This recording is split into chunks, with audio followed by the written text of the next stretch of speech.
ಎಲ್ಲರಿಗೂ ನಮಸ್ಕಾರ. ಯೇಸು ಕ್ರಿಸ್ತನ ಹೆಸರಿನಲ್ಲಿ ಈ ಒಂದು ಕಾರ್ಯಕ್ರಮಕ್ಕೆ ನಾನು ಸ್ವಾಗತಿಸ್ತೇನೆ.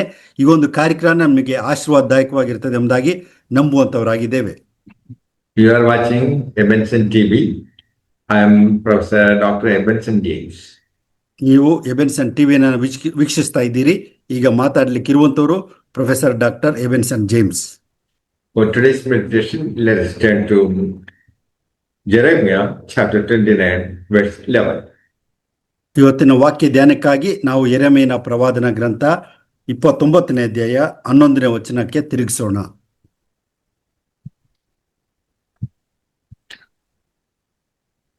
For I know the thoughts that I have towards you, said the Lord, thoughts of peace and not of evil, to give you an expected end. ಯೆರೆಮೀಯ 29:11. ಇವರಿಗೆ ಗತಿ ಇರಲಿ, ನಿರೀಕ್ಷೆ ಇರಲಿ ಎಂದು ನಾನು ನಿಮ್ಮ ವಿಷಯದಲ್ಲಿ ಮಾಡಿಕೊಳ್ಳುತ್ತಿರುವ ಆಲೋಚನೆಗಳನ್ನು ನಾನೇ ಬಲ್ಲೆನು. ಅವು ಅಹಿತದ ಯೋಚನೆಗಳಲ್ಲ, ಹಿತದ ಯೋಚನೆಗಳೇ. The title of today's message is Promise of God to the Exiles to Restore Them. ಇವತ್ತಿನ ವಾಕ್ಯ ಧ್ಯಾನದ ವಿಷಯ ಏನು ಅಂತ ಹೇಳಿದ್ರೆ, ಜನರನ್ನು ಆತನು ಪುನಃ ಹಿಂತಿರುಗಿ ಅವರನ್ನ ಕರೆಕೊಳ್ಳುವುದು. Jeremiah sent a letter to the prisoners in Babylon. ಯೆರೆಮೀಯ ಪ್ರವಾದಿಯು ಆ ಒಂದು ಸೆರೆಮನೆಯಲ್ಲಿ ಇದ್ದಂಥ ಜನರಿಗೆ, ಬೆಬಿಲೋನ್ ಇದ್ದಂಥ ಜನರಿಗೆ ಆತನು ಒಂದು ಪತ್ರವನ್ನು ಬರೆಯುತ್ತಾನೆ. God carried his people to Babylon for their sin and disobedience. ಜನರ ಒಂದು ಪಾಪ ಮತ್ತು ಅವಿಧೇಯತ್ವದ ಕಾರಣ ದೇವರು ಅವರನ್ನ ಆ ಒಂದು ಸೆರೆಮನೆಗೆ ಒಯ್ಯುತ್ತಾನೆ. God's people were displaced and discouraged. ದೇವ ಜನರು ಅಲ್ಲಿ ಬಹಳ ನಿರುತ್ಸಾಹ ಆಗಿರ್ತಾರೆ, ಬೇರೆ ಒಂದು ಸ್ಥಳದಲ್ಲಿ ಇರುವಂತವರಾಗಿದ್ದರು. They were not where they wanted to be. ಅವರು ಇರಬೇಕಾದ ಸ್ಥಳದಲ್ಲಿ ಇಲ್ಲದೆ ಅವರು ಬೇರೆ ಸ್ಥಳದಲ್ಲಿ ಇರುತ್ತಾರೆ. Their lives have been disrupted. ಅವರ ಜೀವಿತಗಳು ಒಂದು ತೊಂದರೆಗೆ ಒಳಗಾದದ್ದು ಆಗಿರ್ತದೆ. Discouragement might make them think their captivity would last forever. ಅವರ ಒಂದು ನಿರುತ್ಸಾಹ, ಅವರ ಒಂದು ಸೆರೆವಾಸ ನಿರಂತರವಾಗಿರ್ತದೆ ಎಂಬುದಾಗಿ ಅವರು ಯೋಚನೆ ಮಾಡಿದ್ದರು. In that chaos, God decided to speak a word about his plans, hope, and future for the captives. ಈ ಸೆರೆ ಹೋಗಿದ್ದಂಥವ್ರಿಗೆ ಇದ್ದಂಥ ಪರಿಸ್ಥಿತಿಯನ್ನು ದೇವರು ಅರಿತು ಅದನ್ನು ನಿವಾರಿಸಲಿಕ್ಕೋಸ್ಕರ ದೇವರು ತನ್ನ ಯೋಜನೆಯನ್ನ, ನಿರೀಕ್ಷೆಯನ್ನ ಅವರ ಕಡೆಗೆ ಇಟ್ಕೊಳ್ಳುತ್ತಾನೆ. God speaks through our struggles and brokenness. ದೇವರು ನಮ್ಮ ಕಷ್ಟಗಳಲ್ಲಿ ಮತ್ತು ನಾವು ಮುರಿದಂಥ ಸ್ಥಿತಿಯಲ್ಲಿ ಕೂಡ ದೇವರು ನಮ್ಮೊಂದಿಗೆ ಮಾತಾಡುವವನಾಗಿದ್ದಾನೆ. In our weaknesses, we listen to God's word and stand strong. ನಮ್ಮ ಬಲಹೀನತೆಯಲ್ಲಿ ನಾವು ದೇವರ ವಾಕ್ಯವನ್ನು ಕೇಳಿ ಬಲವಾಗಿ ನಿಲ್ಲುವಂತೆ ದೇವರು ಮಾಡುತ್ತಾನೆ. When your world shakes, stand strong even when you feel weak. ನಾವು ಬಲಹೀನರಾಗಿ ಕಂಡಾಗಲೂ ಕೂಡ ದೇವರ ಒಂದು ವಚನ ದೇವರು ನಮ್ಮನ್ನ ಬಲಪಡಿಸುವಂತದ್ದಾಗಿದೆ. Stop resisting the placement and start trusting his purposes. ನಮ್ಮ ಒಂದು ಬಲಹೀನತೆಯಲ್ಲಿ ನಾವು ವಿರೋಧಿಸುವುದನ್ನು ಬಿಟ್ಟು ದೇವರ ಒಂದು ಕಾರ್ಯ ಆಗ್ಲಿಕ್ಕಾಗಿ ನಾವು ಎದುರು ನೋಡುವಂತವರಾಗಿರೋಣ. Sin brought them to exile, but when sin was repented, confessed them, and forsaken, God's purpose could be realized. ಅವರ ಒಂದು ಪಾಪದ ಜೀವಿತದಿಂದ ಅವರು ಸೆರೆವಾಸಕ್ಕೆ ಹೋಗ್ತಾರೆ. ಅವರು ಪಾಪಕ್ಕೆ ಪಶ್ಚಾತ್ತಾಪ ಪಟ್ಟು ಅರಿಕೆ ಮಾಡಿದಾಗ ದೇವರು ಅವರನ್ನು ಪುನಃ ಆ ಒಂದು ಸುಸ್ಥಿತಿಗೆ ತರುವಂತವನಾಗಿದ್ದಾನೆ. God promises to return his people to their land after the captivity. ಅವರ ಸೆರೆವಾಸದ ನಂತರ ತಮ್ಮ ಒಂದು ದೇಶಕ್ಕೆ ಪುನಃ ಹಿಂತಿರುಗುವರು ಎಂಬ ವಾಗ್ದಾನವನ್ನ ದೇವರು ಅವರಿಗೆ ಮಾಡುತ್ತಾನೆ. Upon obedience to the Lord, with a sincere attempt to follow his ways and word. ದೇವರ ಒಂದು ವಚನಗಳಿಗೆ, ದೇವರ ಒಂದು ಮಾತಿಗೆ ಅವರು ಒಪ್ಪಿಕೊಂಡು ವಿಧೇಯರಾಗುವುದಾದರೆ ಪುನಃ ದೇವರು ಅವರನ್ನ ಕರೆತರುವಂತವನಾಗಿದ್ದಾನೆ.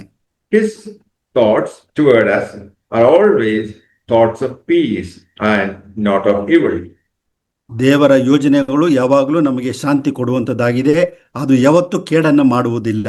When we go through adversity, God gets our undivided attention.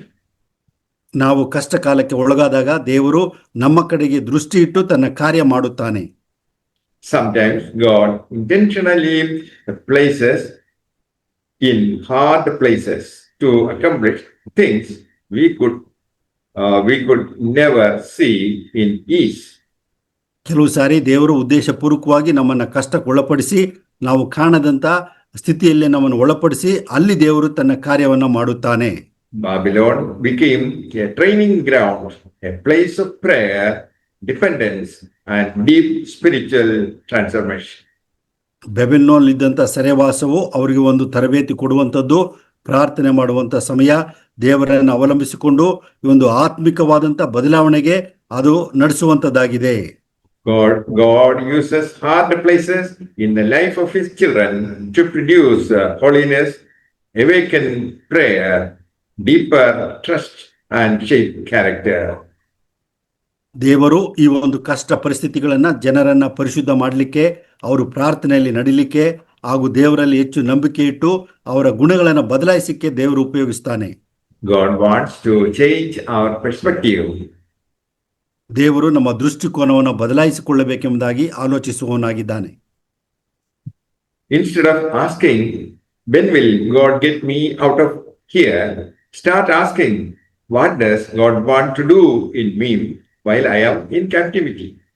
ದೇವರು ಈ ಪರಿಸ್ಥಿತಿಯ ನಮ್ಮನ್ನು ಹೊರತರಲಿಕ್ಕೆ ದೇವರನ್ನು ಬೇಡುವುದಕ್ಕಿಂತ ದೇವರು ಈ ಒಂದು ಸ್ಥಿತಿಯಲ್ಲಿ ಯಾವ ಉದ್ದೇಶವನ್ನು ಇಟ್ಕೊಂಡಿದ್ದೇನೆ ಎಂಬುದಾಗಿ ನಾವು ದೇವರನ್ನ ಕೇಳಬೇಕಾಗ್ತದೆ. God says to the exiles that this season is going to last for 70 years. ದೇವರು ಹೇಳ್ತಾನೆ, ಈ ಒಂದು ಪರಿಸ್ಥಿತಿ ಅವರಿಗೆ 70 ವರ್ಷಗಳ ಕಾಲ ಇರ್ತದೆ ಎಂಬುದಾಗಿ ದೇವರು ಹೇಳುತ್ತಾನೆ. His timing is not based on our preference, but it is based on our preparation. ದೇವರ ಒಂದು ಸಮಯಗಳು ನಾವು ಇಚ್ಛಿಸುವುದರಿಂದ ಆಗುವುದಿಲ್ಲ, ಆದರೆ ಅದು ದೇವರ ಒಂದು ಸಿದ್ಧತೆಯ ಒಂದು ಕಾಲ ಬರುವ ತನಕ ಹಾಗೆ ಇರುತ್ತದೆ. God's delays are not because he is cruel or forgetful. He is shaping us for what he has already prepared. ದೇವರು ನಿಧಾನ ಮಾಡುವಂಥದ್ದು, ದೇವರು ನಮಗೆ ಕ್ರೂರತ್ವ ಅಥವಾ ನಮ್ಮ ಮೇಲೆ ಮರ್ತಿಲ್ಲ ಆತನು, ಆದರೆ ದೇವರು ನಮಗೆ ಮುಂದೆ ಏನು ಮಾಡಬೇಕೆಂಬುದಾಗಿ ದೇವರು ನಮ್ಮನ್ನು ಸಿದ್ಧಗೊಳಿಸುವಂಥ ಸಮಯವಾಗಿರ್ತದೆ. God wants to build you to handle what you have been asking for. ದೇವರು ಮುಂದೆ ನಾವು ಏನನ್ನು ಕೇಳ್ತಾ ಇದ್ದೇವೋ ಅದನ್ನು ಪೂರೈಸಲಿಕ್ಕಾಗಿ ಅದನ್ನು ಯಾವ ರೀತಿ ನಿಭಾಯಿಸಬೇಕೆಂಬುದಾಗಿ ದೇವರು ನಮ್ಮನ್ನು ಸಿದ್ಧಗೊಳಿಸುತ್ತಾನೆ. Seeking God with full heart is possible only in exile. ಈ ಒಂದು ಸೆರೆವಾಸ ಇದ್ದಾಗಲೇ ದೇವರನ್ನ ಸಂಪೂರ್ಣವಾಗಿ ಹುಡುಕಲಿಕ್ಕೆ ಸಾಧ್ಯವಾಗ್ತದೆ. God is waiting not to condemn you, but to embrace you, to draw you closer, to reveal his heart. ದೇವರು ನಮ್ಮನ್ನ ತಿರಸ್ಕರಿಸಲಿಕ್ಕೆ ಆತನು ಕಾಯುತ್ತಿಲ್ಲ, ಆದರೆ ನಮ್ಮನ್ನ ತನ್ನ ಹತ್ತಿರಕ್ಕೆ ಕರೆದುಕೊಂಡು ತನ್ನ ಹೃದಯಕ್ಕೆ ಹತ್ತಿರವಾಗಿರಬೇಕೆಂಬುದಾಗಿ ದೇವರು ಕರೆಯುತ್ತಾನೆ.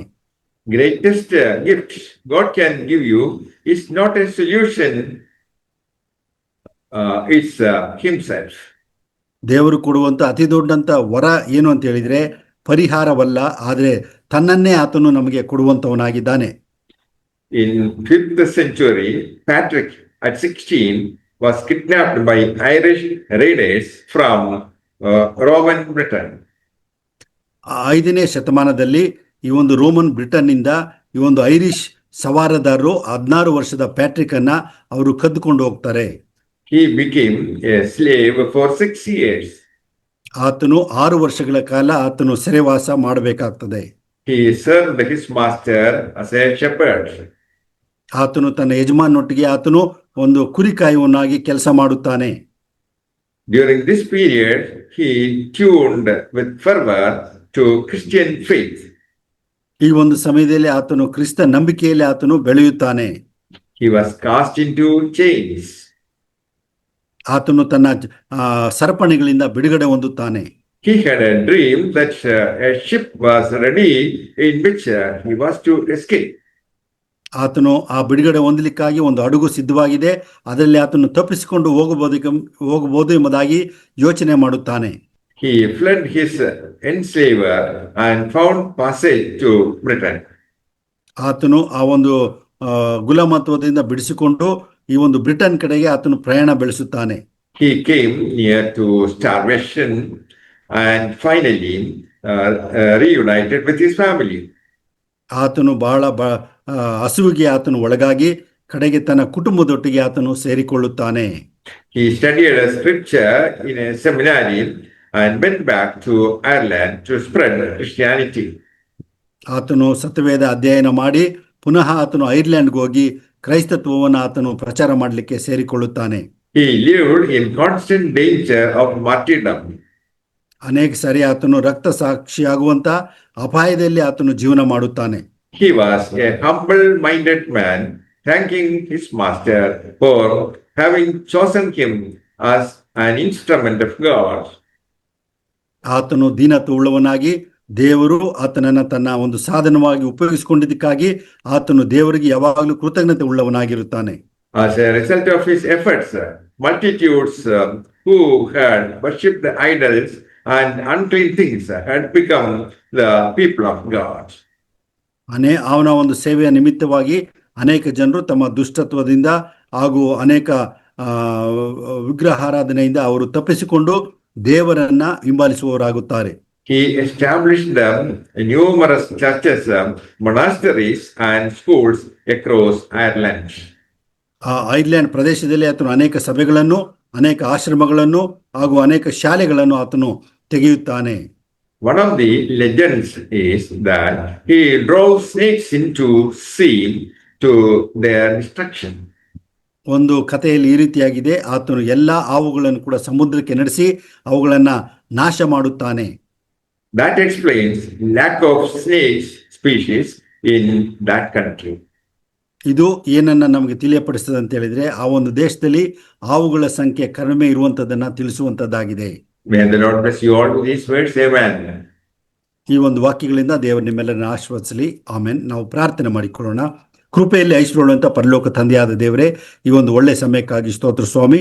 ಇಸ್ರಾಯೇಲರು ಸೆರೆಮನೆಯಲ್ಲಿ ಇದ್ದಾಗ ಅವರನ್ನು ಬಿಡಿಸಿ ನೀನು ಬಿಡುಗಡೆ ಮಾಡಿ ಮತ್ತೆ ಅವರನ್ನ ಸ್ವದೇಶಕ್ಕೆ ತಂದಂತ ದೇವರು ನೀನಾಗಿದ್ದಿ. ಅವರು ಮೊರೆ ಇಟ್ಟಾಗ, ಕಷ್ಟದಲ್ಲಿದ್ದಾಗ ನೀನು ಅವರಿಗೆ ಸಹಾಯಕನಾಗಿದ್ದೆ. ಅದಕ್ಕಾಗಿ ಸ್ತೋತ್ರ. ಕಷ್ಟದಲ್ಲಿದ್ದ ಈ ಮನುಷ್ಯನು ಬೇಡಿಕೊಳ್ಳಲು ಯೆಹೋವನು ಕೇಳಿ ಎಲ್ಲ ಬಾಧೆಗಳಿಂದ ಬಿಡಿಸಿದ್ದೇನೆ ಎಂಬುದಾಗಿ ನೀನು ವಾಕ್ಯ ಇರುವುದಕ್ಕಾಗಿ ಸ್ತೋತ್ರ ಸ್ವಾಮಿ. ನಮ್ಮನ್ನ ಪ್ರೀತಿ ಮಾಡಿದ್ದಕ್ಕಾಗಿ, ನಮ್ಮ ಮೇಲೆ ಕೃಪೆ ಇಟ್ಟಿದ್ದಕ್ಕಾಗಿ, ನಿನ್ನ ಆತ್ಮನನ್ನ ಕೊಟ್ಟಿದ್ದಕ್ಕಾಗಿ, ನಿನ್ನ ಜೀವುಳ್ಳ ವಾಕ್ಯಕ್ಕಾಗಿ ನಾವು ನಿನಗೆ ಸ್ತೋತ್ರ ಮಾಡುತ್ತೇವೆ, ಆರಾಧಿಸ್ತೇವೆ, ಘನಪಡಿಸ್ತೇವೆ. ನಿನಗೆ ಕೃತಜ್ಞತಾ ಸ್ತುತಿ ಸಮರ್ಪಿಸ್ತೇವೆ ಸ್ವಾಮಿ. ನಿನ್ನನ್ನು ಪ್ರೀತಿಸುವ ರೀತಿಯಕ್ಕಾಗಿ ಎಲ್ಲಾ ಕಾರ್ಯಗಳನ್ನ ಅನುಕೂಲಕ್ಕಾಗಿ ಮಾಡ್ತೇನೆ ಎಂಬುದಾಗಿ ವಾಗ್ದಾನ ಮಾಡಿದಾತನೇ. ಕಷ್ಟದಲ್ಲಿ ಹಾಗೂ ಸಮಸ್ಯೆಯಲ್ಲಿ ಹಾಗೂ ಸ್ವಾಮಿ ನಾವು ಅನೇಕ ಇಕ್ಕಟ್ಟಿನಲ್ಲಿ ಇರುವಾಗ ಕೂಡ ನಮ್ಮನ್ನ ಮುಂದಿನ ಒಂದು ಸ್ಥಳಕ್ಕೆ ನಮ್ಮ ಸಿದ್ಧ ಇರುವುದಕ್ಕಾಗಿ ನಾವು ನಿನಗೆ ಸ್ತೋತ್ರ ಮಾಡ್ತೇವೆ.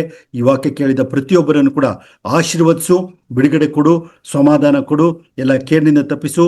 ಯಾವ ಕೇಡು ನಿನಗೆ ಸಂಭವಿಸದು, ಉಪದ್ರವ ನಿನ್ನ ಗುಡಾರದ ಸಮೀಪಕ್ಕೂ ಬಾರದು ಎಂಬ ವಾಕ್ಯದಂತೆ ನಡೆಸಬೇಕಾಗಿ ಈ ಪ್ರಾರ್ಥನೆಯಿಂದ ದೀನತೆಯಿಂದ ನಜರೇತಿನ ಯೇಸುವಿನ ಹೆಸರಿನಲ್ಲಿ ಬೇಡಿಕೊಳ್ಳುತ್ತೇವೆ. ಆಮೆನ್. ದೇವರ ಆಶೀರ್ವಾದ ಹೊಂದಿಕೊಳ್ಳೋಣ. ನಮ್ಮ ತಂದೆಯಾದ ದೇವರ ಪ್ರೀತಿಯು, ನಮ್ಮ ಕರ್ತನಾದ ಯೇಸು ಕ್ರಿಸ್ತನ ಕೃಪೆಯು, ಪವಿತ್ರಾತ್ಮನ ಅನ್ಯೋನ್ಯ ಸಹವಾಸವು ನಮ್ಮೆಲ್ಲರೊಂದಿಗೆ ನಿತ್ಯ ನಿರಂತರವಾಗಿ ನೆಲೆಯಾಗಿರಲಿ. ಆಮೆನ್.